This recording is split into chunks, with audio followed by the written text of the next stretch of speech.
Meus amigos da Casa do Caminho, muito boa tarde para vocês. Estamos aqui, mais uma vez reunidos, ainda via internet, né? Porque se faz necessário ainda, né? Não sabemos até quando nós ficaremos assim isolados. Mas o mais importante disso tudo é esse trabalho que a Casa do Caminho está nos proporcionando para que a gente possa estar juntos, né? Juntos da casa, juntos dos amigos, juntos dos nossos queridos amigos espirituais que nos sustentam tanto. Então, isso é que é importante. Então, vamos procurar estar sempre assistindo às palestras, tem quinta, tem sexta. Vamos procurar assistir os estudos no sábado, né, que tem do Evangelho, tem estudos do Evangelho que nós estamos fazendo hoje, tem o estudo do Livro dos Espíritos. Então, isso é muito importante para que a gente não se afaste da casa, porque às vezes o afastamento vai dando um certo desânimo e as pessoas vão se afastando, depois para voltar é complicado. E a gente sabe que o nosso afastamento da doutrina da Casa dos Espíritos é muito complicado para nosso fortalecimento espiritual. Mas vamos lá, meus amigos, nós hoje vamos estudar o Evangelho segundo o Espiritismo, o capítulo 8, Bem-aventurados que têm o coração puro, e nós vamos do item 11 ao 21. Mas antes da gente estudar esse capítulo, nós vamos fazer uma pequena prece para que a gente se prepare, para que a gente tenha o auxílio do plano espiritual, e nesse momento nós vamos pedir a Jesus, chamado Mestre Jesus, aqui estamos, Senhor, querido Mestre, mais uma vez reunidos em Teu nome, em torno do nosso Evangelho segundo o Espiritismo. Senhor Jesus, nós aqui estamos profundamente agradecidos por toda a sustentação, todo o apoio que o Senhor tem nos dado. A todos nós, Senhor, que cremos em Vós. Muito obrigada por tudo, Senhor Jesus, e que seja em Teu nome, que seja em nome de Maria, que seja em nome desses diretores amados da nossa Casa do Caminho, que tanto nos protegem, nos sustentam, e que seja em nome, acima de tudo, de Deus, que é nosso Pai, que pedimos a permissão para dar por iniciado o nosso estudo dessa tarde. Que assim seja, Senhor, graças a Deus. Bom, depois dessa pequena prece, em que já estamos todos com o nosso coraçãozinho preparado para fazer o estudo, vamos lá. Nós hoje vamos falar sobre escândalo. Então, a gente nem precisa muita coisa para observar escândalo. Escândalo sobre a visão humana. A gente liga a televisão, toda hora é um escândalo surgindo para todos os cantos. Interessante é que nós vemos sempre o escândalo sob a ótica do outro lado. Né? Nós não sinalizamos nada em relação àquele escândalo conosco. E aí a gente vai ler um pouquinho do Evangelho aqui, a gente vai ver que tem muita coisa que a gente tem que refletir hoje e por que motivo Jesus vem trazendo essas palavras que às vezes a gente acha tão fortes. Como assim? Como assim Jesus falar isso para a gente? E a gente vê que tem tudo a ver. Então, vem começando assim esse capítulo aqui, o item 11. Se a vossa mão é motivo de escândalo, cortai-a. Se alguém escandalizar um desses pequeninos que creem em mim, melhor seria para ele que lhe pendurassem ao pescoço uma dessas mós que um asno faz girar e que o lançassem ao fundo do mar. Ai do mundo por causa dos escândalos, pois é necessário que venham os escândalos, mas ai do homem por quem o escândalo vem. Prestai bem atenção, não desprezeis nenhum desses pequeninos, pois eu vos declaro que no céu seus anjos veem incessantemente a face do meu Pai, que está nos céus, porque o Filho do Homem veio salvar o que estava perdido. Se a vossa mão ou o vosso pé for motivo de escândalo, cortai-os e lançai-os longe de vós. É bem melhor que entreis na vida com um pé ou uma mão a menos do que tendo 2 mãos e 2 pés, seres lançado ao fogo do inferno.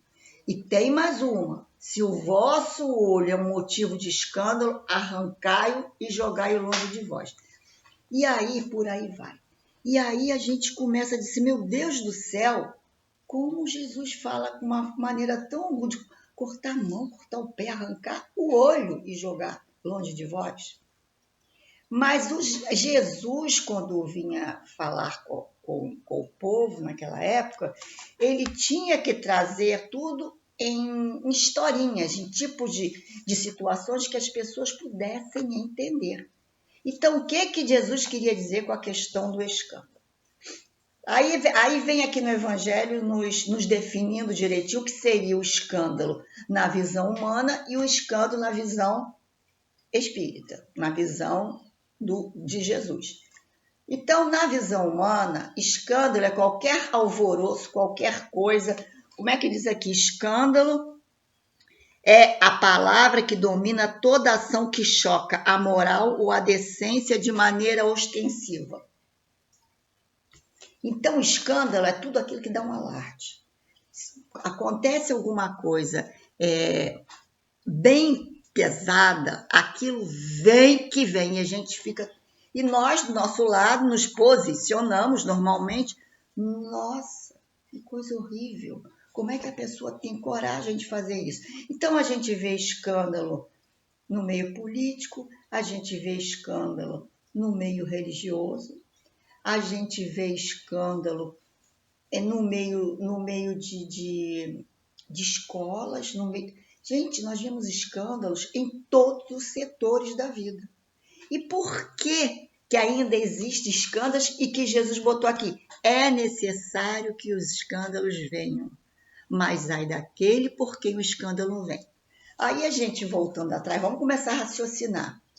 Em que mundo estamos ainda encarnando?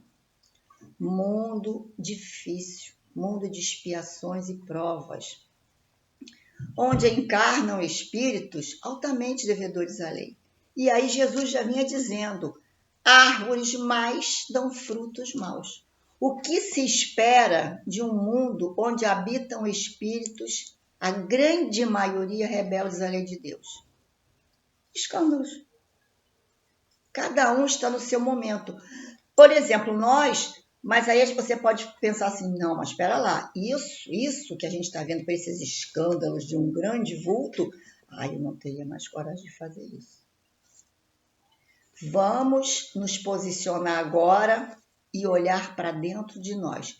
É o que Jesus queria. Escândalo, na visão evangélica, é qualquer ação que prejudique o outro, com ou sem repercussão.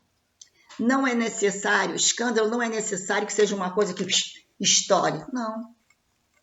Um pensamento ruim, uma palavra ruim, uma atitude desnecessária para o outro é um escândalo perante a lei de Deus.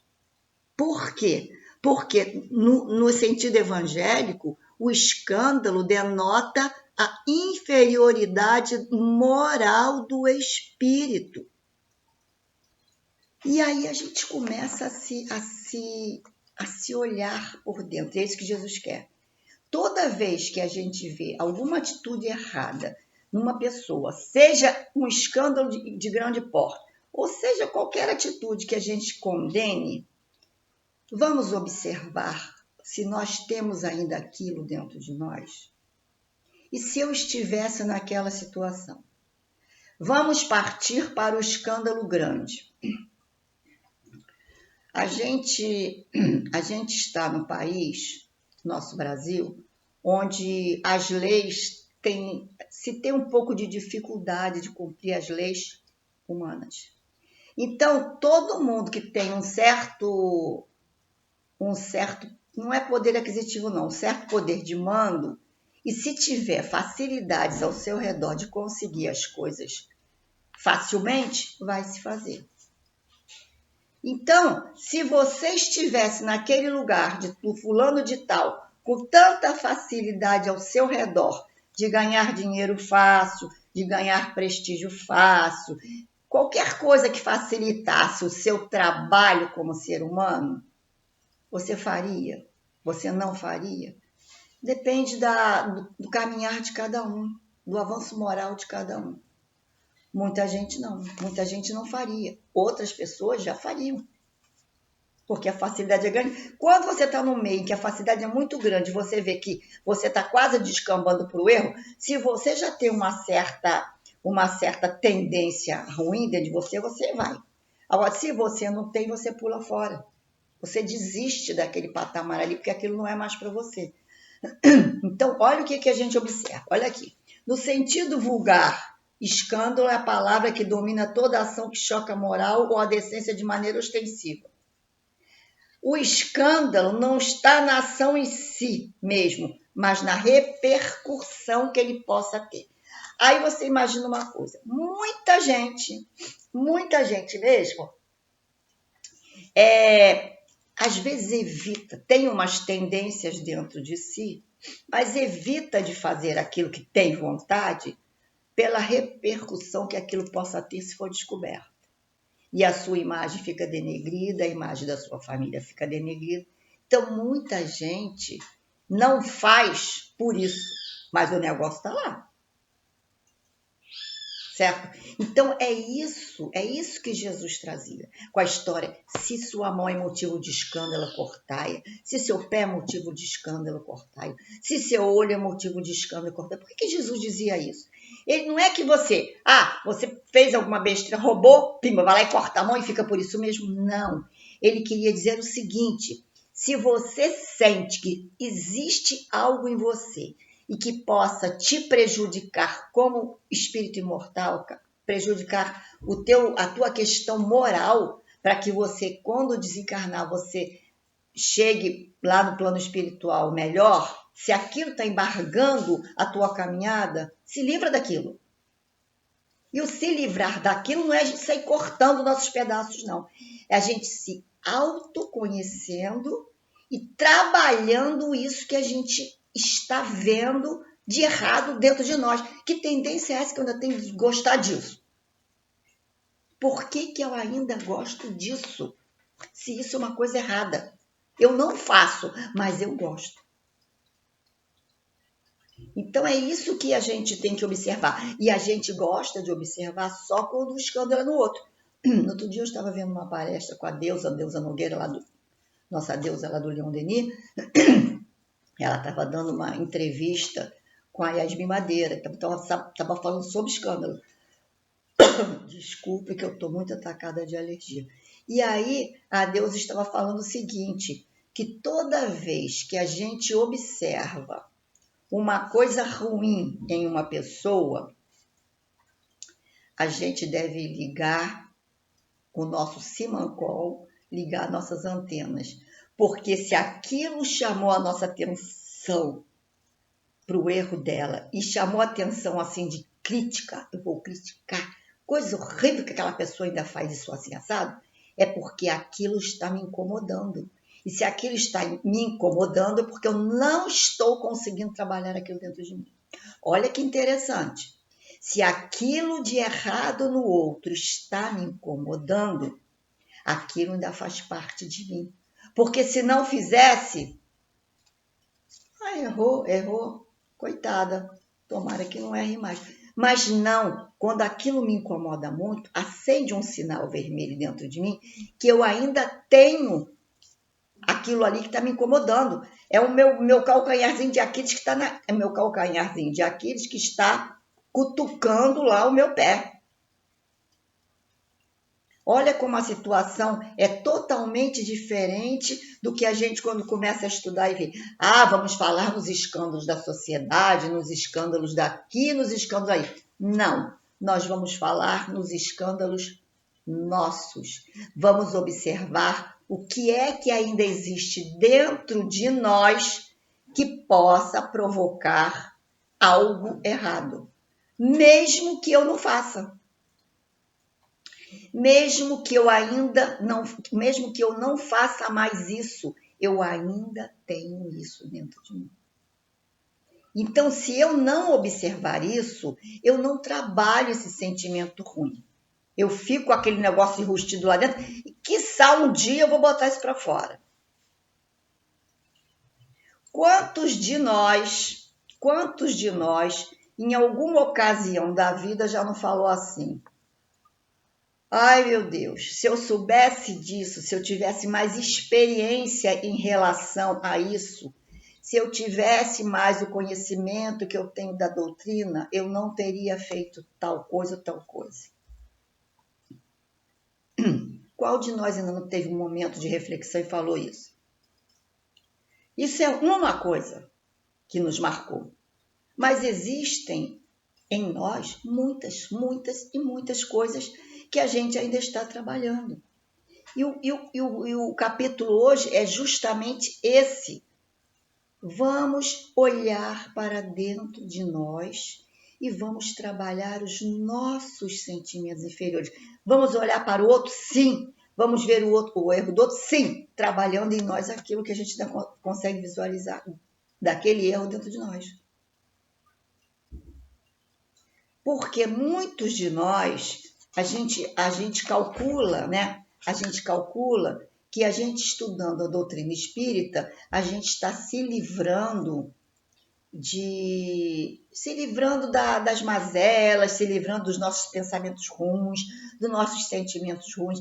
Estamos tendo todo o apoio do plano espiritual para isso. Agora, a escolha é nossa. Eu estava aqui estudando para conversar com vocês e estava me lembrando um episódio que aconteceu comigo há muito tempo atrás. Eu já tenho tempo de vida, hein, gente? Eu me lembro disso, que é uma coisa que assim eu me arrependi tanto depois. Eu sempre sofri muito de enxaqueca. Eu deixei meus filhos eram pequenos, já estou tudo adulto, tudo casado, tudo, já tenho netos, tudo. Eu tinha deixado meus filhos na escola e cheguei com uma tremenda enxaqueca. Aí tomei comprimido, 2 comprimidos e fui deitar, porque a enxaqueca, quando me atacava, era de lascar. Aí fui deitar. Tinha a casa, eu moro num condomínio, a casa ao lado da minha estava para alugar. E aí, não sei por que cargas d'água, a mulher chegou ali, uma pessoa que estava candidata a alugar a casa, chegou ali e começou a tocar a campainha, ninguém atendeu, ela veio para minha casa e começou a tocar. Eu estava sozinha em casa. E eu não podia ver, e eu não podia levantar, porque eu estava com muita dor de cabeça. Mas aí o que é a explosão do ser humano, né? A mulher tocou, eu levantei, dei um escândalo com a moça que estava ali. Ainda bati com a janela, ainda fechei a janela na cara dela e falei uma pessoa de besteira lá, porque eu não podia. Falei, gente, que falta de educação. Eu botei meu lado tigre para fora naquele momento. Para que isso? A mulher depois mudou para lá, ficou 2 anos morando na casa, ela tinha horror de olhar na minha cara, pudera. E eu fui falar com ela, pedir desculpa? Não. Aí hoje eu digo, se fosse hoje, eu não teria feito aquilo. Eu diria, minha filha, sinto muito, com dor de cabeça, me desculpa, tal. Hoje, com a minha vivência, com o meu estudo da doutrina. Então, vocês vejam que muitos de nós já fizemos muitas coisas erradas, e tantas outras eu já fiz, mas que hoje em dia a gente procura trabalhar isso. E com esses ensinamentos que a doutrina nos traz, é momento maior de reflexão para isso. Toda vez que a gente olhar um escândalo na televisão, vamos pensar, coitado, meu Deus, vamos rezar por aquela criatura para que ela possa vislumbrar uma coisa certa, porque uma coisa certa, mesmo para quem provoca um escândalo dessa teoria toda, é o seguinte, a pessoa está debaixo da lei de causa e efeito, todos nós. Então, fez o negócio grande, fez o escândalo grande, vai pagar as consequências daquilo. Vai pagar pela lei dos homens, mas principalmente vai ter que se reaver com a lei de Deus. E aí? Então, temos que aproveitar, meus amigos, a nossa encarnação, trabalhando o máximo que pudermos dos nossos sentimentos, dos nossos pensamentos, justamente para que a gente comece a caminhar melhor, sem críticas. Posso ajudar uma pessoa que está no erro? Posso. Posso ajudar como? Aconselhando. Se eu puder aconselhar e o meu conselho ser certo, ser bom, tudo bem. Melhor para mim, melhor para ele, se ele seguir. Mas o livre-arbítrio é dele. Como o livre-arbítrio é meu também. Se eu quiser fazer uma coisa errada, se eu tenho uma tendência qualquer errada e eu quiser fazer alguma coisa errada, talvez eu não faça hoje porque eu sou espírita. Como é que vai ser a minha imagem perante os meus amigos da casa espírita, perante o meu marido, perante a minha família? Que isso? Eu não posso fazer isso. Eu não posso. Agora, a gente tem que lembrar uma coisa, não posso, não devo e não farei. Mas também não existe aquela história de dizer, é porque eu estava naquele meio e fui arrastado. Não, não existe arrastamento irresistível. Existe o teu livre-arbítrio que ninguém mexe. Se você quiser, você faz. Se você não quiser, você não faz. Então, a questão hoje desse estudo é reflexão.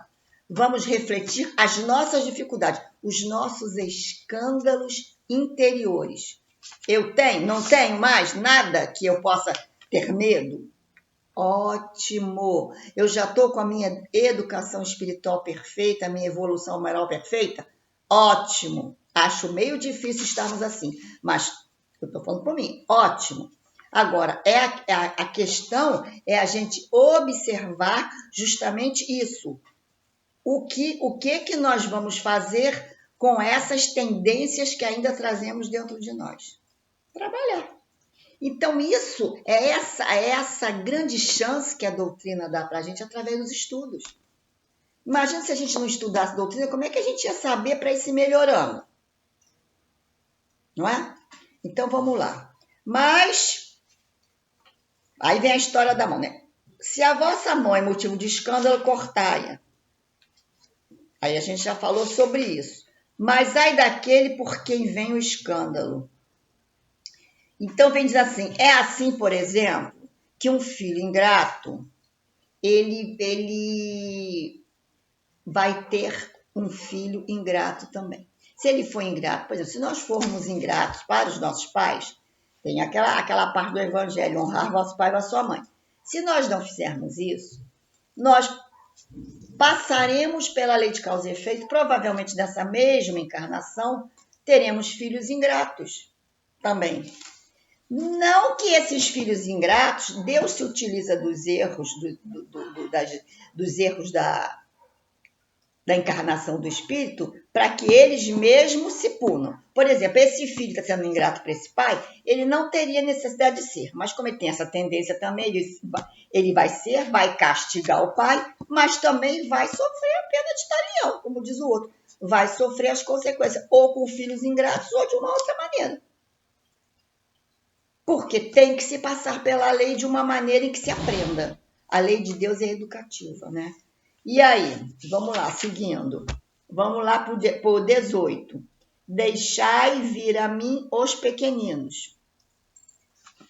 Então, vamos lá. O Cristo disse, deixai vir a mim os pequeninos.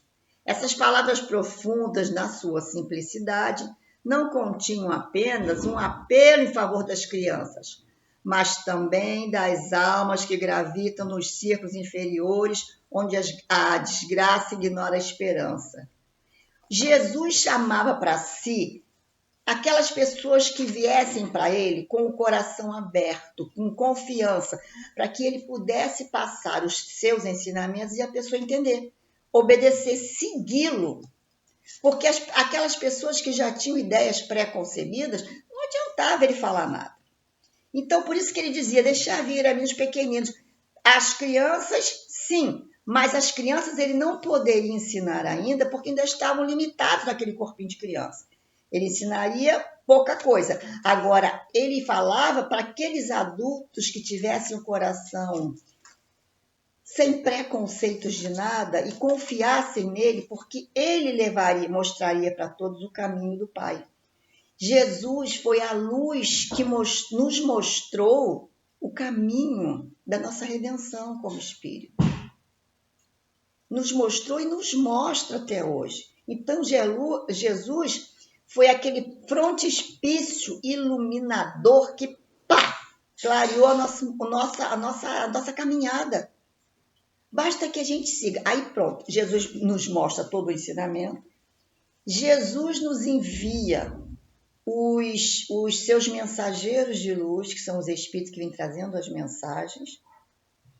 E nós temos simplesmente que escutá-los e segui-los. Não basta que a gente estude o Evangelho de Jesus. Eu estou aqui estudando, estou passando para vocês o que eu entendi. Não basta que a gente faça isso en passant, estude e esqueça. Não, o Evangelho é para a gente estudar. Aliás, toda a doutrina é para a gente estudar e vivenciar, praticar. O nosso amigo Jorge Miguel estava falando sobre a questão da caridade semana passada. Ele falou, a dificuldade toda nossa ainda está na prática. E principalmente na questão do autoconhecimento. A gente na caridade, a gente nas questões que a gente visualiza assim, que você pode ajudar o teu companheiro que está ali, companheiro de rua, você está sempre fazendo isso, a gente faz isso. Agora, a gente se liga muito pouco na questão interior. E aí, quando bate qualquer coisa na nossa porta que nos tira do sério, a gente observa que a gente não está preparado para nada ainda, a gente não está seguindo isso. Começando pelas dificuldades que nos aparecem. Aparece uma dificuldade, caramba, a gente arranca os cabelos. Seja dificuldade financeira, seja dificuldade de relacionamento, seja dificuldade com filho, com qualquer coisa. A gente entra em pânico. Dificilmente a gente tem a serenidade e a sabedoria suficiente para dizer não, eu estou confiante porque isso vai passar, eu vou arrumar a maneira de solucionar esse problema, eu não estou sozinha, e se isso está me acontecendo, é porque eu tenho que resolver algumas questões minhas que tenho que aprender. Entendeu? Então, meus amigos, nós estamos quase chegando ao final. Então, meus amigos, o que ficou para mim desse estudo hoje, o básico do básico, conhece-te a ti mesmo. Como eu disse na outra aula que eu fiz, faça ao outro o que você gostaria que o outro fizesse. Antes de criticar qualquer coisa, qualquer pessoa ou qualquer situação, vocês se coloquem no lugar do outro e digam, será que eu faria isso se eu estivesse no lugar dele? Então, vamos, meus amigos, trabalhar os nossos pensamentos, vamos trabalhar principalmente as nossas tendências, para que a gente possa seguir o Cristo com uma alma mais leve. Estamos chegando ao final do nosso estudo. Muito agradecida a Deus por estarmos aqui, pedindo a Deus e a Jesus que a gente passe logo por essa situação que tá triste, né? Essa situação muito triste para a gente vendo tantas pessoas desencarnando e tal, mas vamos passar por isso, vamos aprender com isso e daqui a pouquinho estaremos juntos de novo na nossa casinha amada. Não sei quando é que a gente vai poder se abraçar, mas quando puder eu vou abraçar vocês muito. E deixo aqui meu beijo grande no coração de vocês, saudades e até a próxima oportunidade que nós estivermos aqui, se Deus quiser. Fique com Deus, leiam o Evangelho, essa questão toda de bem-aventurados que têm o coração puro, e leiam todo o Evangelho, vai lendo e trazendo para dentro de vocês, tudo bem? Então, meu beijo grande, fiquem com Deus,